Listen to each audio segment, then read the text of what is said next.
Today I want to compare and contrast two incredible rifles from World War II and tell you which one I like the best and why. I've broken this down into 5 main points. Let's go and get into it.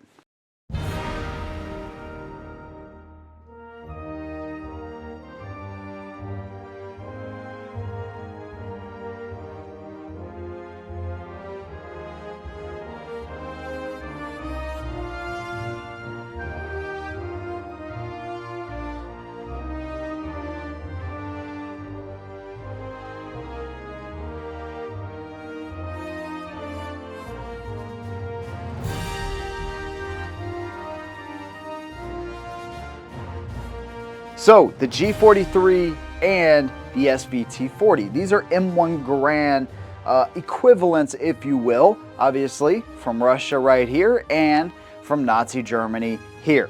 So the 5 points that I've broken this down into are design, the gas system, accuracy, battery of arms, and issues that I've personally had. I will have some historical references here and there, but I want to really kind of pinpoint these 5 differences. Okay, so if one of these guns is something that you're looking at, maybe I can give you some insight as to some of the things that I've seen after owning these guns for a while.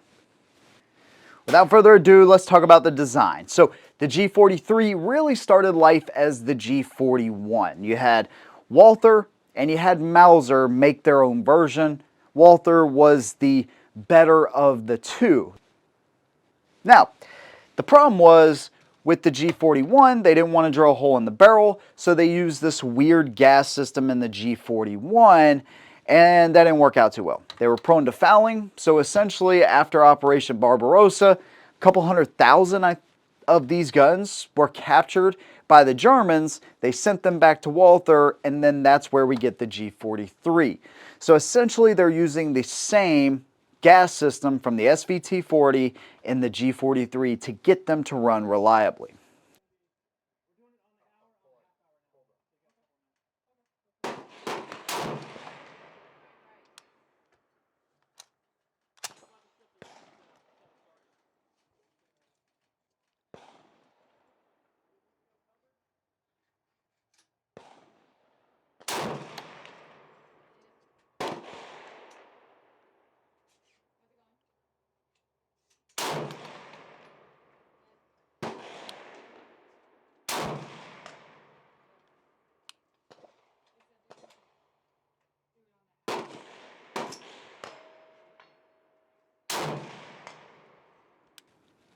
If we look at both guns, you can see you have this really large hood right up here over the front sight.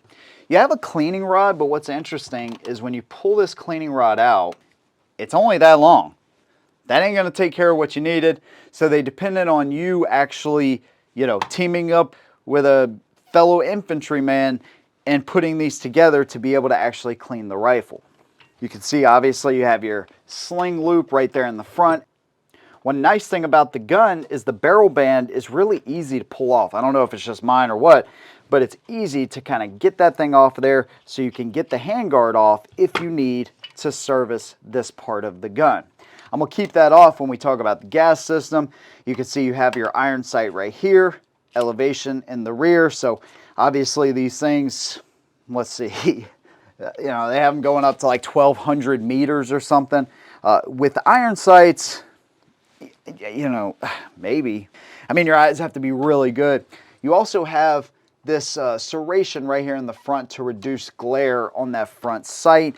And then they also made sniper variants of this gun.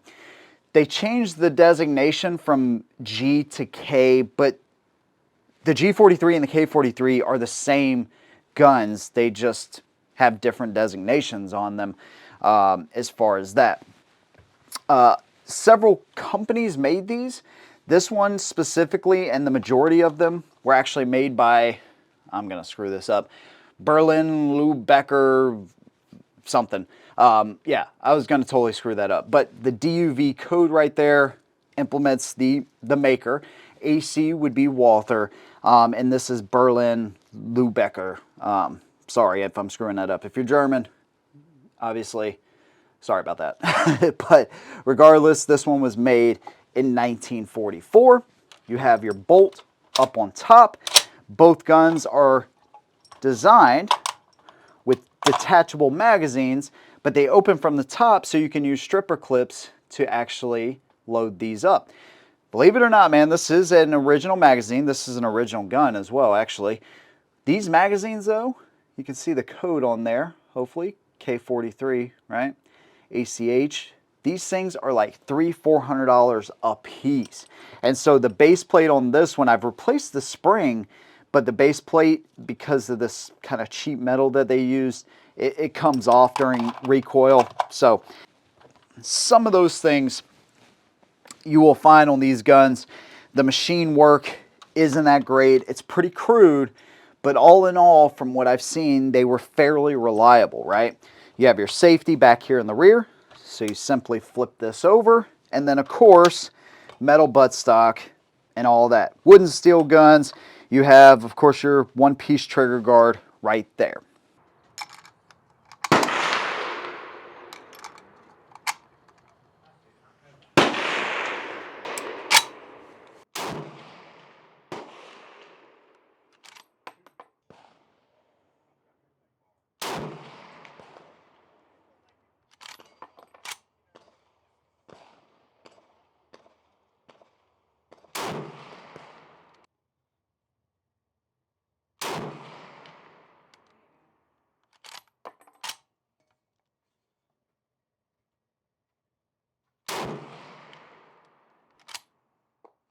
So the SVT-40 set up a little bit different. You have that muzzle brake right there, which we'll talk about a little bit during shooting. Hopefully you'll be able to see the difference between the two.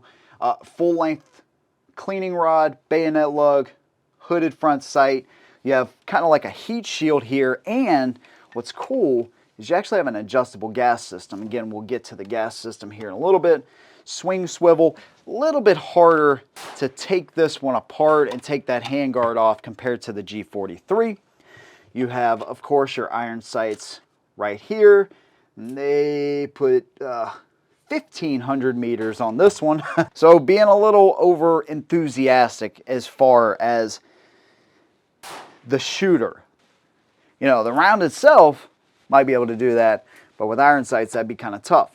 You have your bolt right here on top, detachable 10-round magazine, and a lot of these design elements, of course, were taken from the SVT-40 to the G43.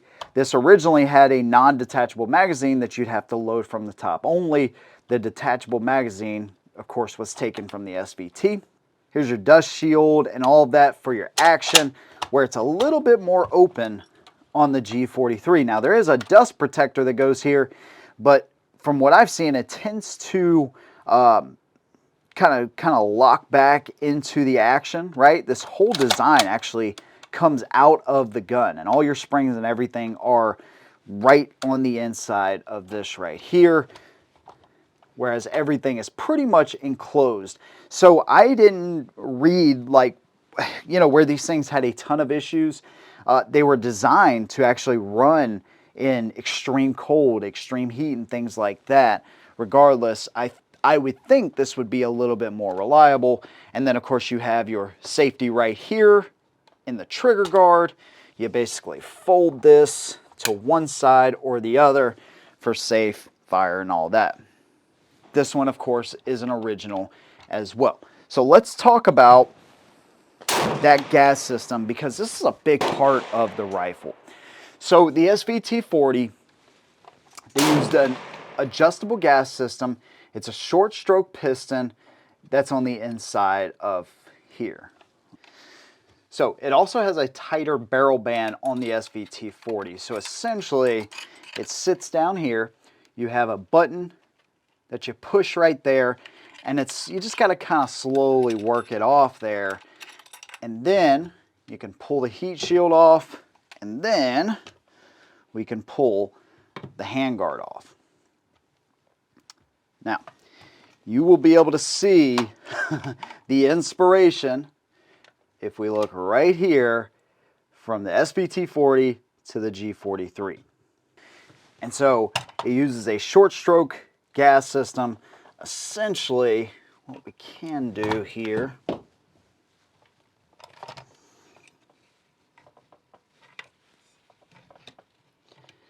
is pull the op rod. You can see it's spring loaded right there. It actually comes off in a couple of different pieces, right? Goes together just like that. And then you have this right here. And then here's your piston up front. And again, it's adjustable from the outside. So you don't have to do all of this to adjust the gas system, which is pretty cool. Now, one thing I won't be doing with either one of these guns is pulling the bolts apart. I've done it on both. It can be sketchy. Essentially, this one, this heat shield, you pull it forward, it's under spring tension, so you got to watch the recoil spring that's under here that operates the bolt, and then you pull the spring out and all that kind of stuff. I'm not going to do that here, because like I said, it can get a little sketchy. Not unmanageable, just beyond the scope of this video, right? If you want to deep clean and you want to do all that stuff, you definitely want to do that, and that's something I plan on doing with these guns anyways, because anytime I shoot these older guns, man, I like to keep them clean and make sure that everything is lubed up, over lubed actually, to an extent. So the Germans used a similar design once they figured, hey, our G41 kind of sucks, so let's do something better. They have this piece right here in the middle. You can pull this front tube off, has a hole in it right there, and then it's under spring tension as well.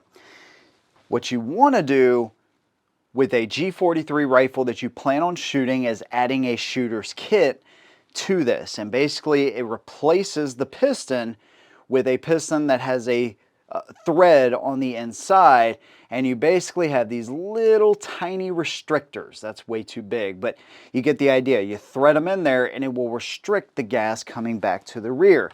These things were severely overgassed, all right? So they wanted them to run and you know, with the ammo they had at the time, but with any kind of hotter loads or anything that we have in modern ammunition, this thing could get overgassed, slam into the back of the receiver, and then come apart on you. And this thing is under a lot of tension, man, so you don't want to do that. And again, I'm not going to take this one apart either. I'm just going to kind of leave it as it is, but I wanted to show you the similarities between the gas system on these two guns. So when it comes to gas system, the Russians had this thing figured out way before, and you can adjust the gas system without having to take this whole thing apart. It's much better on the SVT-40.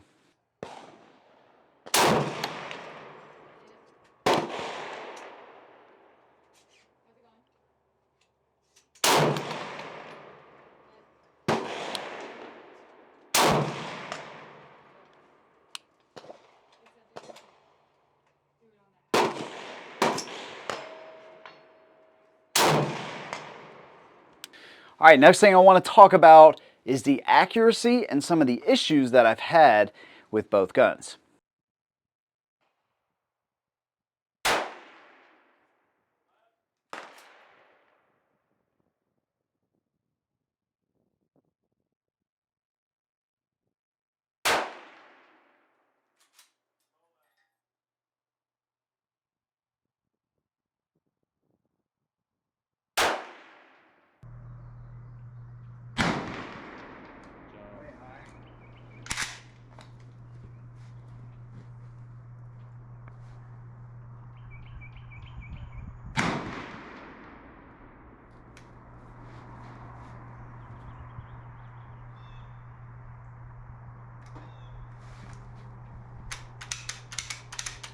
Now, both of them, for what they are, with iron sights, my eyes, are really good. I mean, 300 yards, even 400 yards, you know, 400 yards, it starts to kind of stretch it a little bit, but I feel pretty good with both of these guns. But I find that the SVT-40 is more accurate to me on pretty much any given day. It's kind of like the Mosin Nagant, man. That 7.62x54R is just incredibly accurate, dude. And the Mosin is another one of those guns that's like, dude, if it was modernized and you know, you had that round, it's a really accurate gun.